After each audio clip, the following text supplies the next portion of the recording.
اگر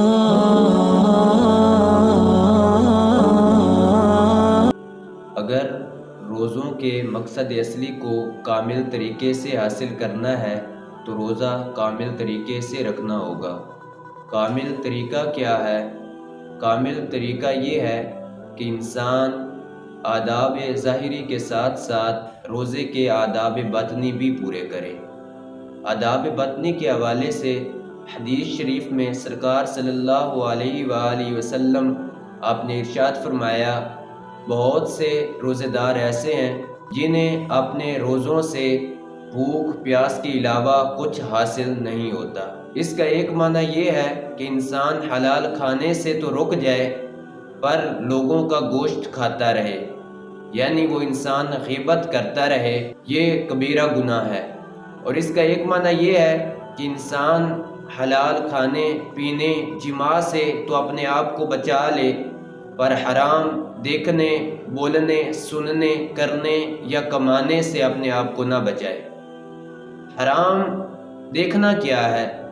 حرام دیکھنا یہ ہے کہ انسان فلمیں ڈرامے یا بازار میں بد نگاہی کرے۔ حرام بولنا کیا ہے؟ حرام بولنا یہ ہے کہ انسان جھوٹ بولے، چغل خوری کرے، غیبت کرے، فحش کلامی کرے۔ حرام سننا کیا ہے؟ کہ انسان ناجائز اور ناپسندیدہ چیزیں سنے۔ اور حرام کمانا کیا ہے؟ حرام کمانا یہ ہے کہ انسان خرید و فروخت کے وقت جھوٹ بولے، ملاوٹ کرے، رشوت لے، یہ حرام کمانا ہے۔ یہ وہ چیزیں تھیں کہ اگر جس میں پائی جائیں تو ان کے بارے میں سرکار صلی اللہ علیہ وآلہ وسلم آپ نے ارشاد فرمایا کہ ان کو ان کے روزے سے بھوک پیاس کے علاوہ اور کچھ حاصل نہیں ہوگا، البتہ وہ فرض سے بری و ذمہ ہو جائیں گے۔ انسان کو آداب ظاہری کے ساتھ ساتھ آداب باطنی بھی پورے کرنے چاہیے۔ اس حوالے سے علماء فرماتے ہیں انسان کو تمام اعضاء کا روزہ رکھنا چاہیے کہ انسان اپنے نفس کو تمام گناہوں اور تمام فضول کاموں سے روک لے۔ آداب باطنی میں سے پہلا یہ ہے کہ انسان اپنی نگاہیں جھکا کر رکھے۔ آداب باطنی میں سے دوسرا ادب یہ ہے کہ انسان گالی گلوچ، چغل خوری، فحش کلامی ان سب سے بچے۔ تیسرا ادب یہ ہے کہ انسان ہر ناپسندیدہ اور ہر مکروہ چیز سے اپنے کان کو بچائے۔ اور اس کا چوتھا ادب یہ ہے کہ انسان ہاتھ پاؤں اور تمام اعضاء کو گناہوں سے دور رکھے۔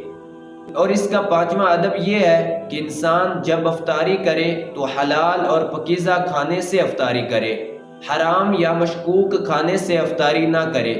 اس کی مثال ایسے ہے کہ جیسے کوئی انسان ایک عمارت تعمیر کرتا ہے کہ جب وہ عمارت تعمیر ہو جاتی ہے تو پھر اس کو گرا دیتا ہے۔ اگر کوئی انسان حرام یا مشکوک کھانے سے افطاری کرے گا تو گویا کہ اس کا روزہ اس انسان کو کوئی فائدہ نہیں پہنچائے گا۔ اس کا روزہ انسان کو فائدہ اس وقت پہنچائے گا جب وہ انسان افطاری حلال اور پاکیزہ کھانے سے کرے گا۔ اور انسان کے لیے ضروری ہے کہ جب وہ انسان افطاری کرے تو پیٹ بھر کے نہ کھائے، کیونکہ روزے کا مقصد یہ ہوتا ہے کہ اس انسان کی نفس کی خواہشات دب جائیں۔ جب وہ انسان افطاری کے وقت پیٹ بھر کے کھانا کھائے گا تو اس انسان کے نفس کی خواہشات دبی نہیں رہیں گی۔ اور انسان کے لیے ضروری ہے کہ وہ انسان افطاری کے وقت پیٹ بھر کے کھانا نہ کھائے، کہ اگر وہ انسان پیٹ بھر کے کھانا کھائے گا تو زیادہ کھانا کھانے کی وجہ سے سستی پیدا ہوگی، جس کی وجہ سے اس کی نمازیں قضا ہو سکتی ہیں اور نماز تراویح پڑھنے میں بھی مشکل ہو سکتی ہے۔